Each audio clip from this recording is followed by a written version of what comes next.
നമസ്കാരം. റാഫ്റ്റോക്ക് ഫുട്ബോളിലേക്ക് അവർക്കും സ്വാഗതം. സീസൺ അവസാനിക്കാൻ പോകുന്നു. ബാഴ്സ ലാലിഗയിൽ മുത്തമിടുമെന്ന് പ്രതീക്ഷിക്കുന്നു.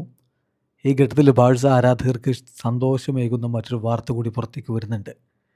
മറ്റൊന്നുമല്ല, ഹൻസി ഫ്ലിക്ക് പുതിയ കോൺട്രാക്റ്റ് സൈൻ ചെയ്യും ബാഴ്സലോണയിൽ. അത് അദ്ദേഹം പലപ്പോഴും പുതിയ കോൺട്രാക്റ്റിനെ കുറിച്ച് ചോദിക്കുമ്പോൾ വരട്ടെ, സമയമാവട്ടെ എന്നൊക്കെ ഇങ്ങനെ പറയാറാണല്ലോ. 2 വർഷത്തേക്ക് അദ്ദേഹം പുതിയ കോൺട്രാക്റ്റ് സൈൻ ചെയ്യും. പ്ലസ് 1 ഇയർ ഓപ്ഷൻ അണ്ടിൽ 2029 അവിടെ തുടരാവുന്ന തരത്തിൽ ഒരു ഓപ്ഷൻ കൂടി വെച്ചിട്ടായിരിക്കും ഈ ഒരു സൈനിങ് നടക്കുക എന്നിപ്പോൾ ഫബ്രീസിയോ റൊമാനോ റിപ്പോർട്ട് ചെയ്യുന്നു. ശരിക്കും പറയുന്നത് മുണ്ടോ ഡിപ്പോർട്ടിവോയുടെ റിപ്പോർട്ടാണ്. അവരെ ഉദ്ധരിച്ചുകൊണ്ടാണ് ഫബ്രീസിയോ റൊമാനോ ഇക്കാര്യം പുറത്തുവിടുന്നത്. റോജർ ടൊഡല്ലോ മുണ്ടോ ഡിപ്പോർട്ടിവോയ്ക്ക് വേണ്ടി റിപ്പോർട്ട് ചെയ്ത വിഷയമാണ്. കാറ്റലൻ മാധ്യമമാണല്ലോ മുണ്ടോ ഡിപ്പോർട്ടിവോ. ഇന്നത്തെ അവരുടെ പ്രധാനപ്പെട്ട കവറും ഇത് തന്നെയാണ്. ഹൻസി ഫ്ലിക്ക് അവിടെ വീണ്ടും കോച്ചായിട്ട് പുതിയ ഒരു കോൺട്രാക്റ്റ് സൈൻ ചെയ്യുന്നു എന്നുള്ളത്. അതിൽ പറയുന്നത് ഇങ്ങനെയാണ്: Flick will sign new deal at Barcelona. Plan confirmed since the president Laporta got റീഇലക്റ്റഡ്.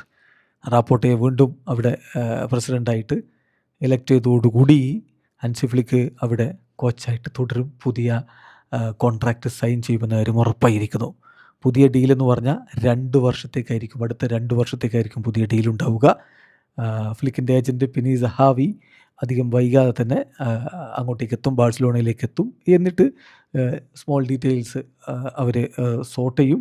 അതിൻ്റെ പൊട്ടൻഷ്യൽ പ്ലസ് 1 ഓപ്ഷൻ അണ്ടിൽ 2029 2029 വരെ അദ്ദേഹം കോച്ചായി തുടരാനുള്ള ഒരു ഓപ്ഷൻ കൂടി ആ ഒരു കോൺട്രാക്റ്റിൽ ഉണ്ടായിരിക്കും എന്നാണ് റിപ്പോർട്ട്. തീർച്ചയായിട്ടും ഇതൊരു വളരെ പോസിറ്റീവായിട്ടുള്ള നീക്കമാണ്.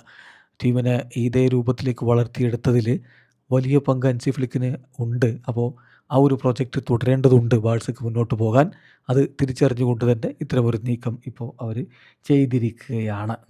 നമുക്കറിയാവുന്ന പോലെ ഹൻസി ഫ്ലിക്ക് പരിശീലകനായിട്ട് വിക്ടോറിയ ബമൻഡലിലൂടെയാണ് തൻ്റെ പരിശീലന കരിയർ ആരംഭിക്കുന്നതെങ്കിലും പിന്നീട് 2019 2021 കാലഘട്ടത്തിൽ ബയൺ മ്യൂണിക്കിൻ്റെ കോച്ചായിട്ട് മികച്ച നേട്ടങ്ങളുണ്ടാക്കി. അതിനുശേഷം ജർമ്മൻ ദേശീയ ടീമിൻ്റെ കോച്ചായിട്ടുണ്ടായിരുന്നു. 2024 FC ബാഴ്സലോണയുടെ കോച്ചായിട്ട് വരുന്നത്. അദ്ദേഹം അവിടെ തന്നെ തുടരുന്നു. വീഡിയോ അവസാനിക്കുന്നു. ഫുട്ബോൾ ലോകത്തെ കൂടുതൽ വിശേഷങ്ങളുമായി റാഫ്റ്റോക്സ് എഴുതാം.